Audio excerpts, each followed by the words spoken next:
Lindsay's question was, buyers Is this a good asking, time is to this a buy? good time to buy? Okay. We always get So that my question. sister, of all people, my sister said at Christmas, "Is a terrible time to buy." And I went, "What are you saying?"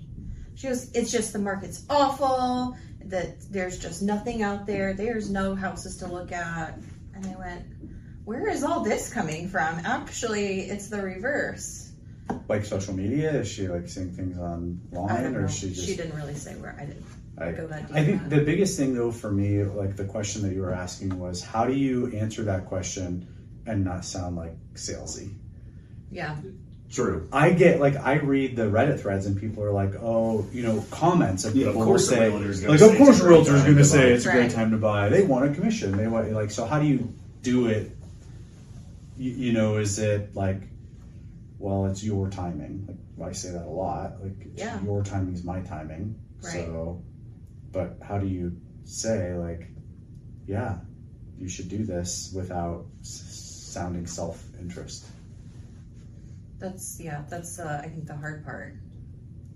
I think some of it too is there's a lot more gray area than like, oh, it's a good time or oh, it's a bad time. Like, hey, it might be a terrible time for you to buy, but a great time for you, right? Depending on Right. the situation. And what you're looking for. Mhm. But Yeah. there are so many like cringy little Mhm.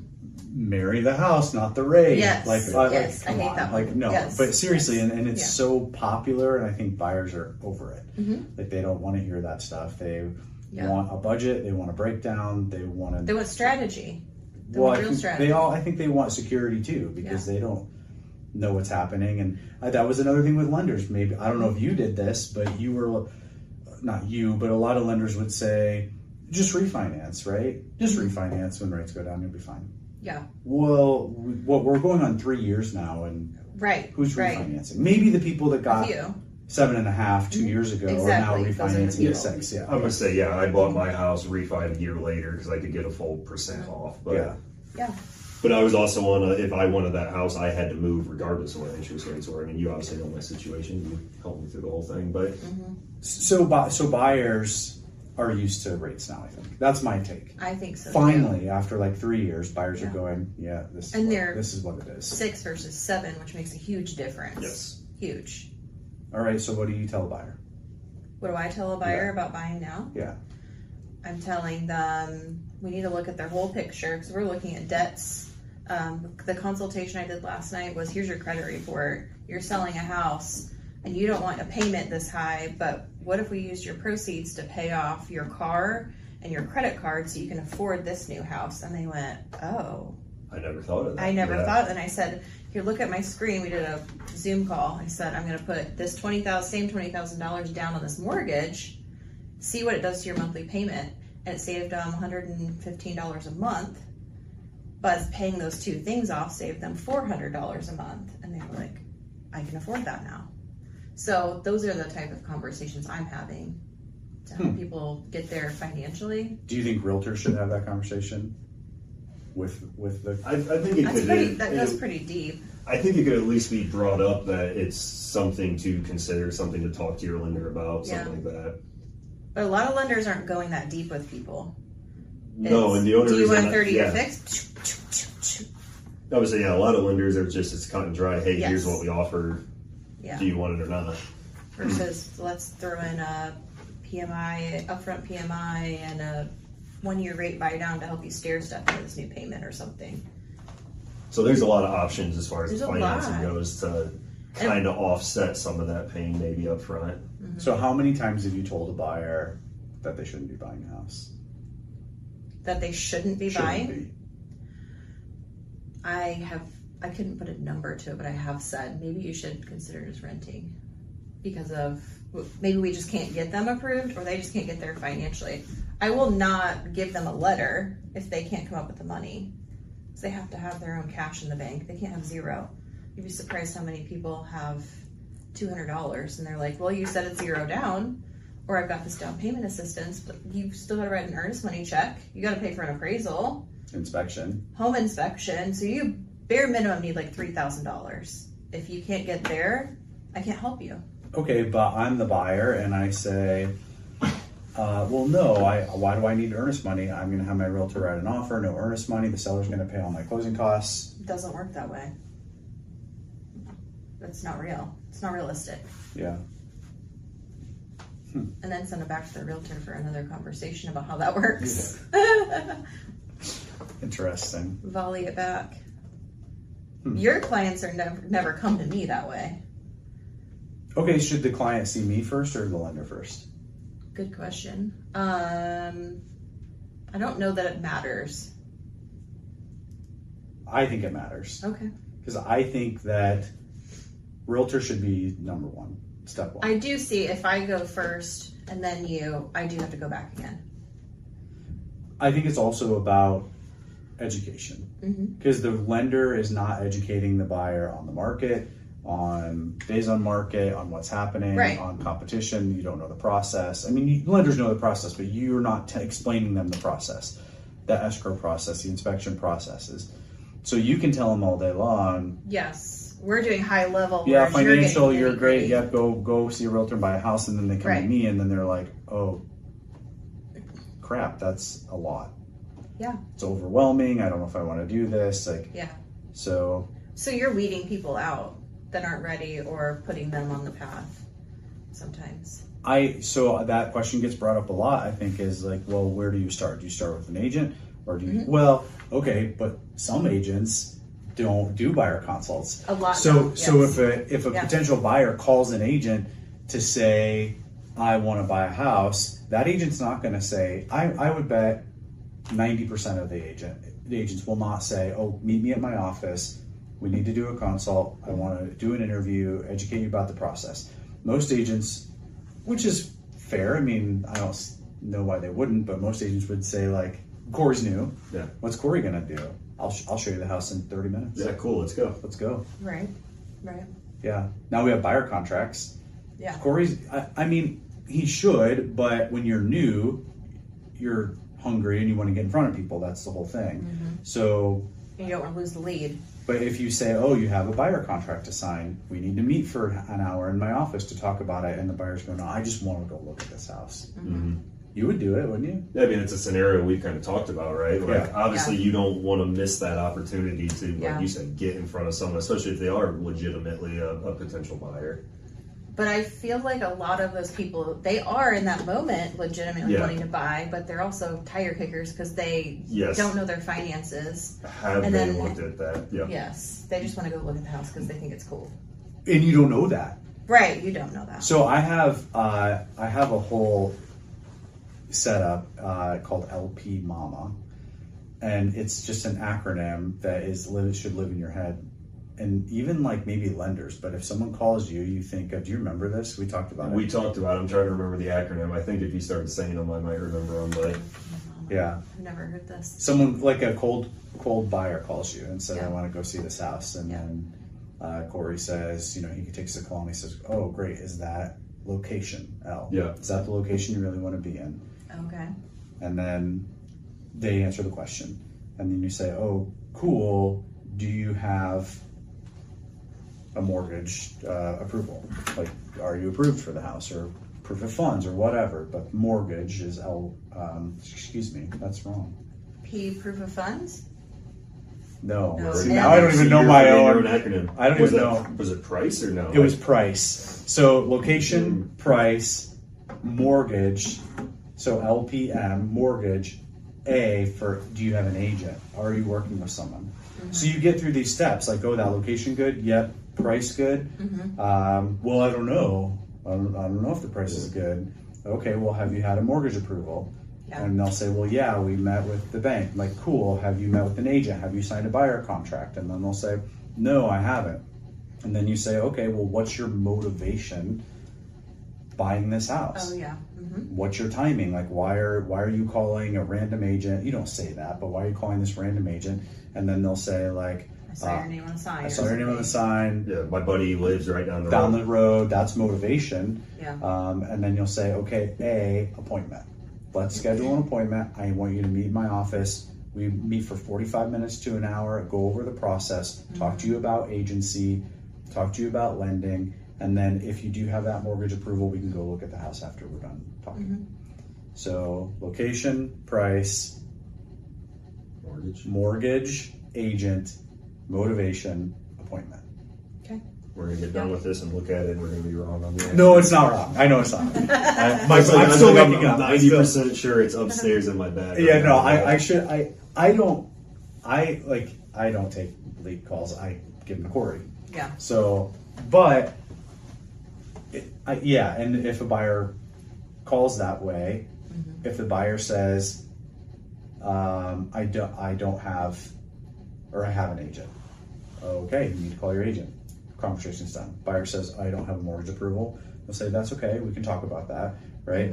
And then if they say, well, I don't want to come to your office for an appointment, I want to go see that house. I'm going to say, hey, if you're not willing to meet me for 45 minutes to talk about a giant purchase, Then I'm not the agent for you. then I'm not the agent for you. That's not what he's going to say. Yeah, not necessarily. Obviously, I might, sign a buyer contract for that specific listing, kind of, and go meet them.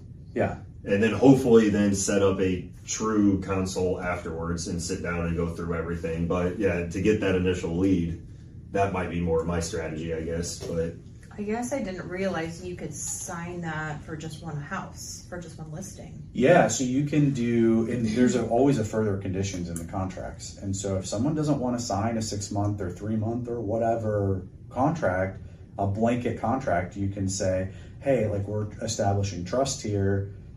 I can put that this contract is good for 30 days and it's specific to this house that I'm going to show you. But if you want to go look at any other homes, we have to redo this contract.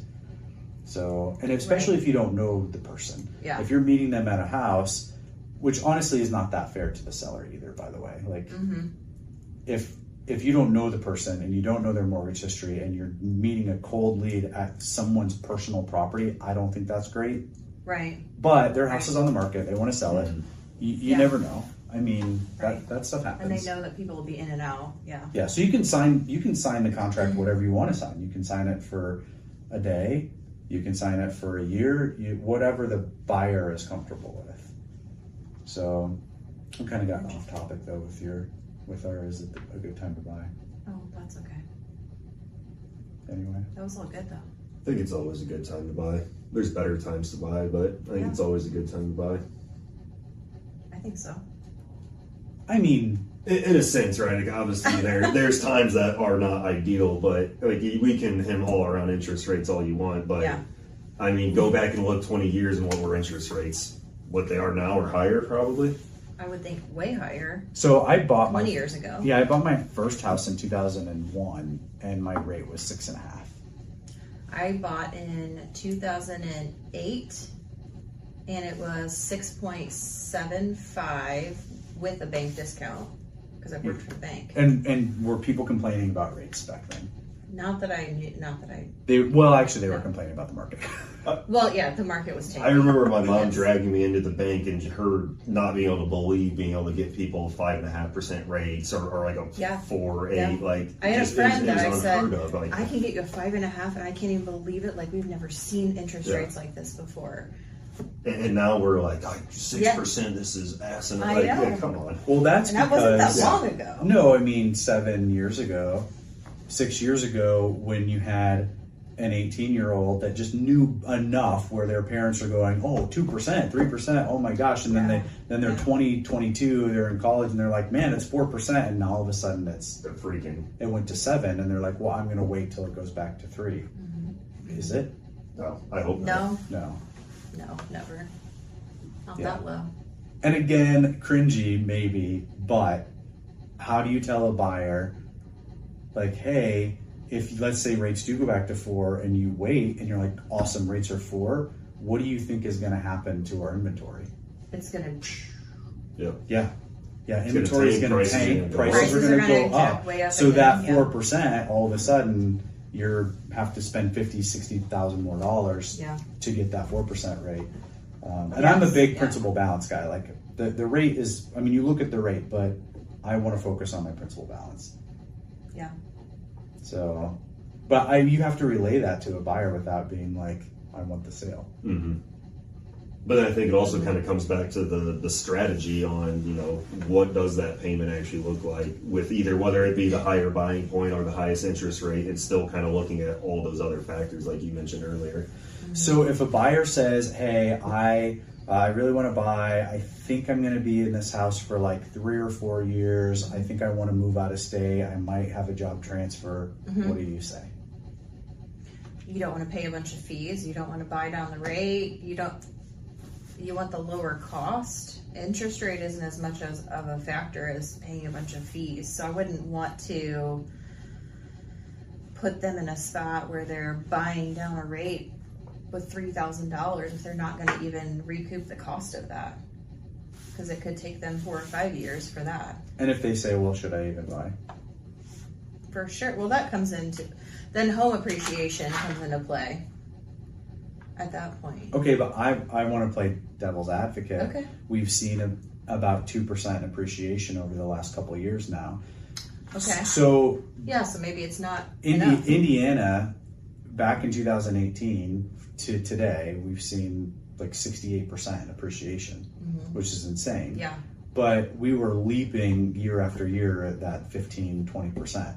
And now we're seeing depending on where you're at, but 2 to 5% appreciation. So if you're only in the house for 3 years and you've gained 6 to 8% in appreciation, and you know you need to sell. So not somebody who's doing a down payment assistance program. They shouldn't do that, because they'll be upside down. Okay. So then you tell them you shouldn't do this. You shouldn't do this. It's not a good idea. Somebody who has the finances and ability to absorb that relocation, maybe, but what if they're not asking that question? What if we do a buyer consult and they're like, oh, cool, I want to buy the house, this is great, you know, I'm going to move in about 4 years, but I just don't want to rent. I just know that I'm going to move out to California in 5 years, but right now I just want to get in a house. Cool. Do we just say, yep, let's go, and not worry about it? Because they're going to call us hopefully in 4 years and say, will you sell my house? And we're going to say, sure. I think you have to bring it up. You have to say, It have should you be, thought about it all should of be part of these? the conversation. Have you thought about what that looks like when you sell in 3 years? I mean, I know, like, just that other house we showed the other day, like, first thing you mentioned was like, hey, interstate's right here. When you go to resell this, it's going to be an issue. Even though the house is perfect, still, like, got to keep that in mind. And I think you mentioned, you know, hey, if you want to use this as a rental property down the road and keep it, probably not an issue, but... True, I did. And I think you do those things just because you've been doing this long enough and communicate. But I think it all comes down to just communicating and talking it all out and understanding, like you said, the motivation. Well, you make a really good point, because now it's about the property. If I know that the buyer is going to move in 3 years or 4 years and they look at a house that has the interstate in the backyard. You want a good resaleable property.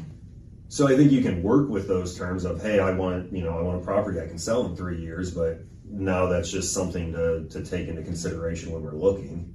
Versus like, I found a house for you in Northwest Allen County School District that's the least expensive home on the market right now. Buy it. Like if that's the least expensive home in Carroll School District right now, I mean 3 and 4 years from now, you're still going to be at the low end, and people want in that school district, so maybe that makes sense. Yeah. So it's case by case basis. For sure.